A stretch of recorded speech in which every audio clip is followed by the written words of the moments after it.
Mana ngwino umfashe nyagasani banguka untabare ubaho Imana Data na Mwana ari umutagatifu nk'uko bisanzwe iteka niyubahe n'ubu n'iteka ryose amina. Basengesha nimugoroba none kuwa gatatu 13 z'ukwa mbere. Mu rugero rw'indashyikirwa rw'ubuhangange bwawe tugushyikira nyagasani mu ndiba y'imitima yacu.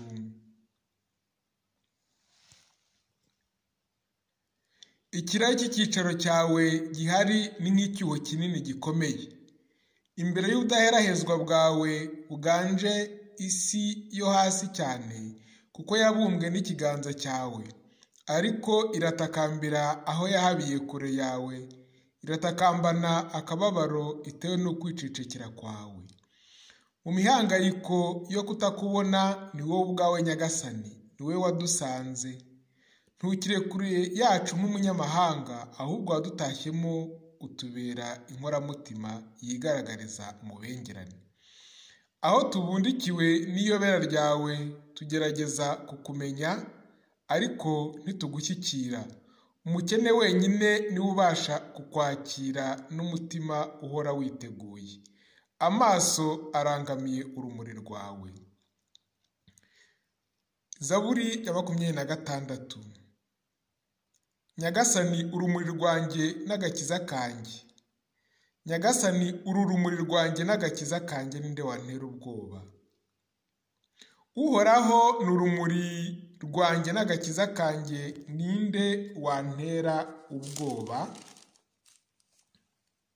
Uhoraho ni urugerero rw'ubugingo bwanjye, ninde wankangaranya? Igihe abagira nabi bampagurukiye kugira ngo bandye mbona, abo banzi banjye bandwanya niba ahubwo badandabirana bakitura hasi. Kabone n'aho igitero cyose cyaza kigashinga ingando kinyibasiye, umutima wanjye nta bwoba wagira na busa. N'aho intambara yarota nakomeza kwizera. Ikintu kimwe nasabye Uhoraho kandi nkaba ngikomeyeho, ni ukwiturira mu ngoro y'Uhoraho iminsi yose yo kubaho kwanjye, kugira ngo mpore nirebera uburanga bw'Uhoraho kandi nite ku ngoro ye ntagatifu. Koko rero igihe cy'amage ampa aho nikinga mu nzu ye, akampisha mu bwihugiko bw'ihema rye, akanshyira ahantu hakomeye nk'urutare. None ubu ngubu umutwe wanjye uremaraye ku buryo ndebera ku rutugu abanzi bankikije. Ngiye mu ngoro ye nakereye gutura ibitambo, ndirimbire Uhoraho kandi mucurangire.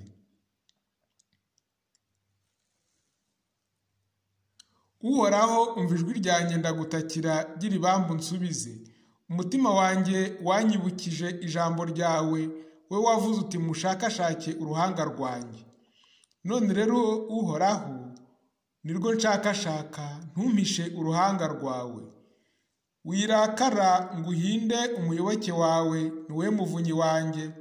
Ntunzinukwe ngo untererane, we Mana nkesha agakiza. Naho data na mama bantererana, Uhoraho we yanyakira. Uhoraho nyereka inzira yawe, unyuze mu nzira iboneye, nubwo hari aho hariho abanyubikiye. Ntungabize ababisha banjye bandwaye inzika, dore abashinjabinyoma banyibasiye bariho bancumbira urugomo. Nyamara jye nizeye kuzabona ubugiraneza bw'Uhoraho mu gihugu cy'abazima. Ihangane wizigire Uhoraho, akomeze umutima w'intwari, rwose wiringire Uhoraho. Ubaho Imana Data na Mwana ari umutagatifu nk'uko bisanzwe iteka niyubahe n'ubu n'iteka ryose amen. Nyagasani umva urwamo rwanjye, ni uruhanga rwawe nshakashaka. Igisingizo cyo mu baruwa mutagatifu Pawulo mwandikiye Abanyakolosi umutwe wa 1. Kristu umuvuka mbere w'ibyaremwe byose. Byose biva kuri we, byose ni ibye, byose biba muri we. Ikuzo niriharirwe Imana mu bihe byose. Turashimira Imana se w'Umwami wacu Yezu Kristu kandi tukanabasabira ubudahwema. Nimunezerwe kandi mushimire Imana Data watumye mugira umugabane ku murage w'abatagatifujwe bari mu mucyo. Kuko rero yatugobotoye ku ngoyi y'umwijima atujyana mu ngoma y'umwana we akunda byimazeyo, ari nawe dukesha gucungurwa no kubabarirwa ibyaha. Niwe shusho ry'Imana itagaragara, muvuka mbere mu byitwa ikiremwa cyose. Kuko byose byaremewe muri we, ari ibiri mu ijuru ari n'ibiri ku isi, ibigaragara n'ibitagaragara, ibinyabubasha n'inganji, ibikomangoma n'ibihangange. Byose byaremwe nawe kandi niwe byaremewe, yariho mbere ya byose kandi byose bibeshwaho nawe. Niwe kandi mutwe w'umubiri ari wo Kiliziya, akaba n'ishingiro n'umuvuka mbere mu bapfuye, kugira ngo ahorane muri byose umwanya w'ibanze. Kuko Imana yizihijwe no kumusenderezamo ibyiza byose, kandi muri we yiyunga n'ibiriho byose, ndetse ari we ibigirira, ari ibiri ku isi ari n'ibiri mu ijuru. Byose ibisakazaho amahoro aturutse ku maraso ye yameneye ku musaraba. Yubaha Imana Data na Mwana na Roho Mutagatifu, nk'uko bisanzwe iteka, yubahe n'ubu n'iteka ryose. Amen. Byose biva kuri we, byose ni ibye, byose biba muri we. Ikuzo n'iriharirwe Imana mu bihe byose. Ijambo ry'Imana. Isomo ryo mu ibaruwa ya Yakobo, umutwe wa mbere, umurongo wa 22 na 25.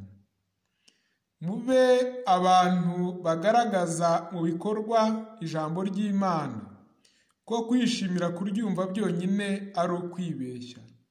Naho uwibanda ku itegeko rihamye ari ryo ry'ubwigenge kandi akaryizirikaho, atari uryumva akaryibagirwa, ahubwo arurikurikiza, uwo nguwo azagira amahirwe mu bikorwa bye.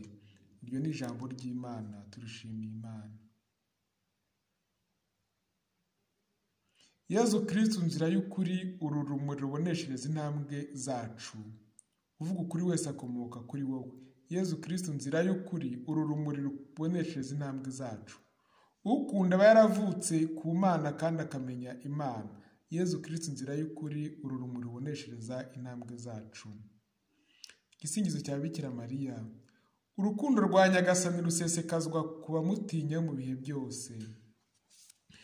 Roho yanjye irasingiza Nyagasani, n'umutima wanjye uhimbajwe n'Imana Umukiza wanjye.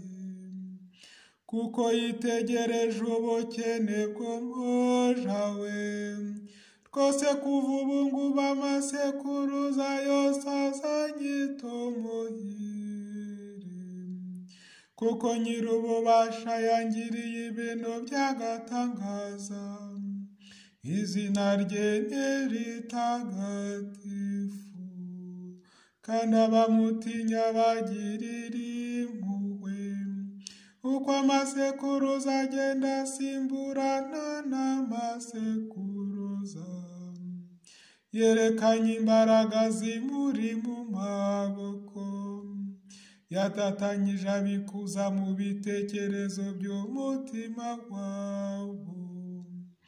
Yananuye abategetsi bakomeye bava ku ntebe zabo, maze akoza abakene, abashonji yabagwirije ibyiza, maze abakire bagenda amaramasa.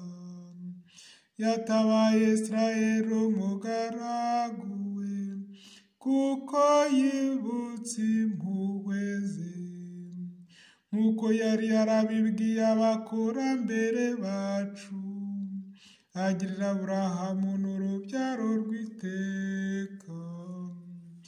Ubawe Data na Mwana na Roho Mutagatifu, nk'uko bisanzwe iteka, bubahwe n'ubone iteka ryose. Amina. Dusingize Imana yaduhaye ibyiza, edobo bugingo bw'iyiteka. Urukundo rwa Nyagasani rusesekazwa ku bamutinya mu bihe byose. Ibisabisho. Mu mahoro akomoka kuri Roho Mutagatifu dusenge Nyagasani Imana. Nyagasani utubabarire. Kubera imiryango y'isi n'abayitegeka, Nyagasani utubabarire. Kubera abashyize ukwemera kwabo muri Kristo n'abavandimwe bacu b'Abakristo batwegereye, Nyagasani utubabarire. Kubera abatugiriye neza n'abatwanga, Nyagasani utubabarire. Kubera abari mu makuba, imfungwa, abashonji n'abarwayi cyane aba COVID-19, Nyagasani utubabarire. Kubera abakwizeyeho inkunga y'isengesho nubwo turi abanyantege nke, Nyagasani utubabarire.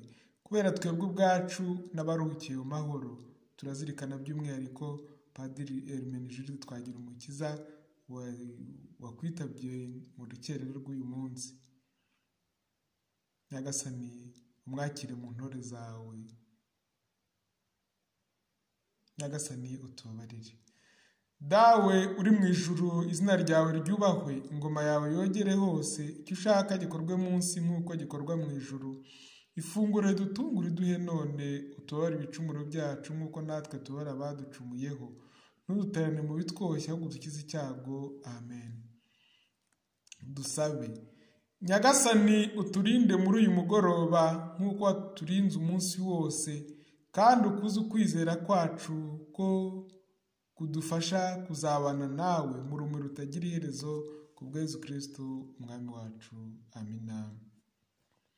Nyagasani Yezu nabane namwe, ushobora byose nabaha umugisha, Imana Data na Mwana na Roho Mutagatifu. Amen. Ijoro ryiza.